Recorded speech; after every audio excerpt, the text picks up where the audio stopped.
Dude, what are you doing, bro? Go get the ball.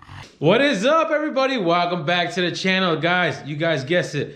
By the title of this video, you already know we're gonna be working on the suspension today on that Chevelle. We're gonna try to get through most of it today. We'll see. Hopefully it doesn't bleed into another video, but it probably will. So you gotta hit the subscribe button for me right now. Cool? All right. Now, real quick, let me remind you guys, PSI conversions, LS swap, LSX harness giveaway still going on. Damn, Gina. Speedtech for the win, y'all. Look at this. So we got the suspension kind of laid out for the most part. Obviously not steering linkage or anything like that, but this is the kit from Speedtech, more or less. We got the A-arms, I should say uppers, lowers, coilovers. I already kind of pre-assembled them, guys, so keep in mind you're gonna need a good set of snap ring pliers so that way you guys can put the T-joints down at the bottom. We got our thrust bearings on, hardware ready to go. Now check this out. I really like this element from Speedtech. They actually have two different sides that you can use on these upper A-arms, and it'll allow you for more camber. So depending on what you're using the car for, you guys can see this side is a lot more flat, right? Versus this back side.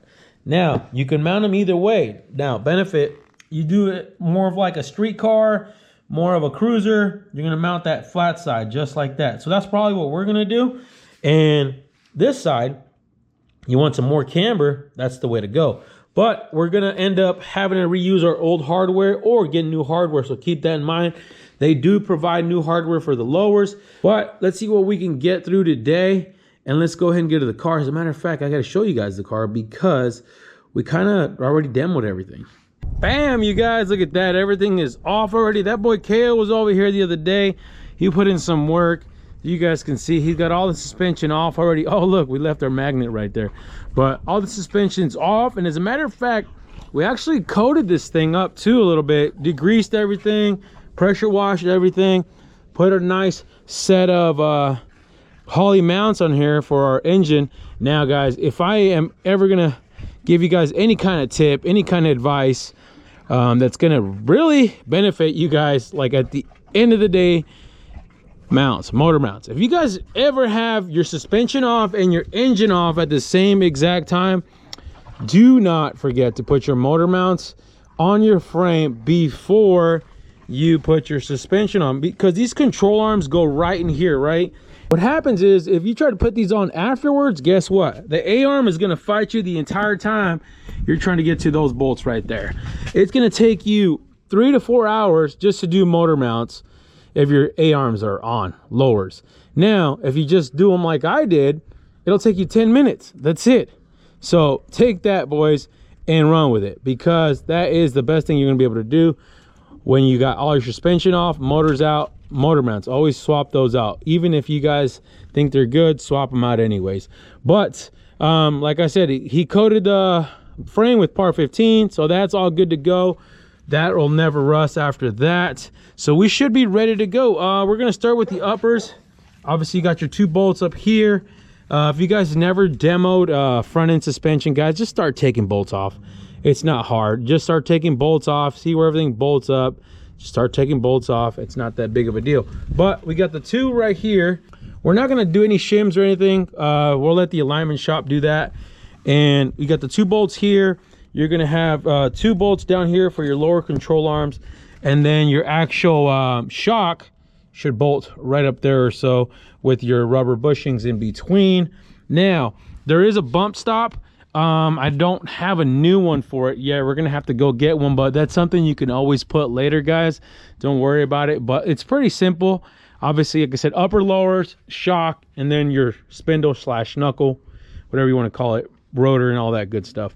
But let's get to it. Now, just remember, you're gonna have to wedge that in a little bit if you need to. Always good to use the persuader. Later. Always like to use a little screwdriver in here just to straighten that thing out a little bit. And if this looks easy, trust me, it's not. Well, not as easy as I'm making it look in the video, because there's a lot of editing going on, don't worry. So much later that the old narrator got tired of waiting and they had to hire a new.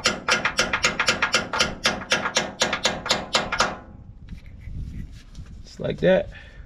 Now, I know you're probably like, well, you should have put the bolt on this side and had the nut on this side. I mean, you could have done it that way, but the issue is that I don't like to do that because the steering linkage is still going to go through here. So the last thing you want to do is you have to pull the A-arm out for whatever reason, and you don't want to drop the steering linkage. You don't have to just to get that bolt out. You can still come out this way. We're not going to all the way tighten these up just because we got to put the rest of the suspension on. We'll come back, retorque everything.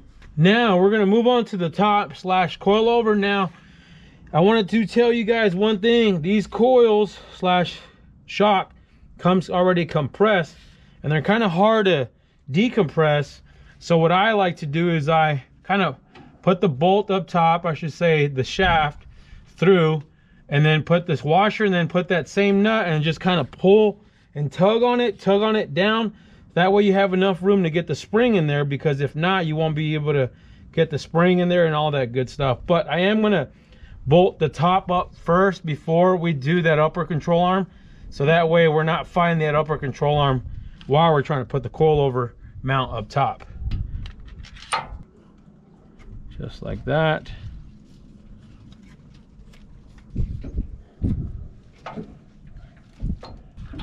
You're gonna have your bushing and then your washer / collar, whatever you guys like to call it. You're gonna have one nut, you run that one down, and then you have a locking nut right on top of that. I'm gonna go ahead and mount the lower part of the shock to the lower control arm right now, because now we have adjustability and we can actually do this before we even put the top A-arm and knuckle and everything else in place. But you're gonna kind of want to position this thing where you can line up the holes.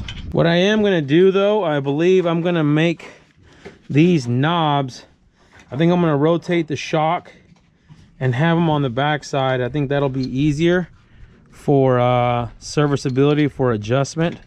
So I'm gonna go ahead and rotate these knobs to the other side, so that way we can get to them, adjust our ride at any point in time without having to fight everything else that's going to be in front of this guy. So we'll mount it this way. In case you guys are wondering, these are 9/16 bolts along with the top mount one as well. Look, control arms are 3/4. All right, next up we got the upper control arm. So we're gonna put that flat side against the frame, just like that, because this is gonna be more of a street car, nothing for the track, so we don't need the camber. We did get some new hardware, so we're gonna run new hardware, as you guys should when you guys are doing upgrades. All you gotta do, push those bolts through just like that, and then put a nut on the back side. Once again, adjust this as needed. You can obviously add your shims depending on your alignment, but we're not going to add any for this video because it's still going to hit the alignment shop after we get a set of wheels on this thing to see how it fits. And obviously we're going to adjust ride height and everything else like that, so it'll definitely be a bit just like that, you guys. Now we're ready for our knuckle. Once again, I talked about that bumper. You're gonna have that bumper that kind of has to go back here. We're gonna have to order one, so that way you see how that control arm will bottom out and it'll end up hitting this guy here. You don't want that, so we're gonna have to have a bumper here to prevent that, also for comfort. But just like that, also we will grease everything once we got this thing dialed in and ready to go. We'll come back and grease all our joints, fittings, ball joints, all that good stuff. Zia, what are you doing? Get the ball. Go get it. Go get the ball. You fool. Guys, okay, so these are our knuckles, aka spindles, stock spindles, nothing crazy. We're just gonna put these ones back on, but started looking at them. I was gonna go put them on and all that good stuff just for the video, but I can't put this back on like this, guys.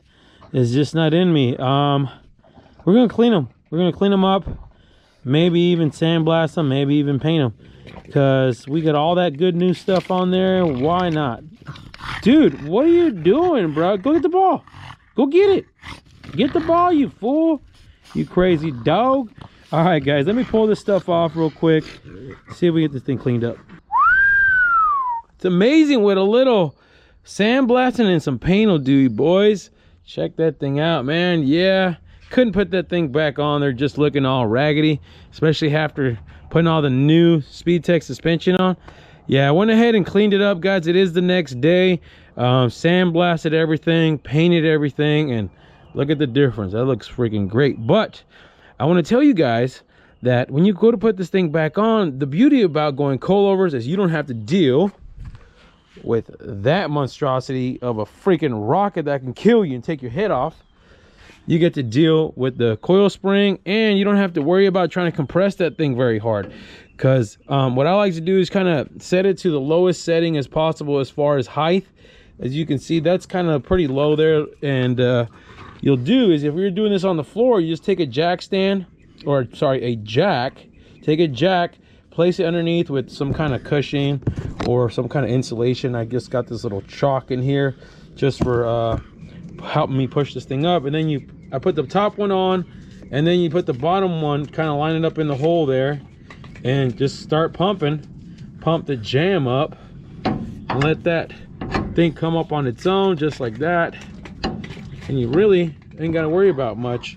And you just slide your nut on there and your cotter pin, and it's really not that difficult. Slide the nut on there, and just like that, you should be able to put that on there. Like I said, I always put the top one on first and then come back and hit the lower one, but it's just a 22 millimeter, guys, if you guys need to know that.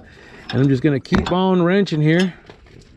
All we got left is to grease this guy up, throw the rotor on there, brake, good to go. But I think on the next episode, we'll go ahead and start with the steering linkage and the new gearbox quick ratio box, so stay tuned for that.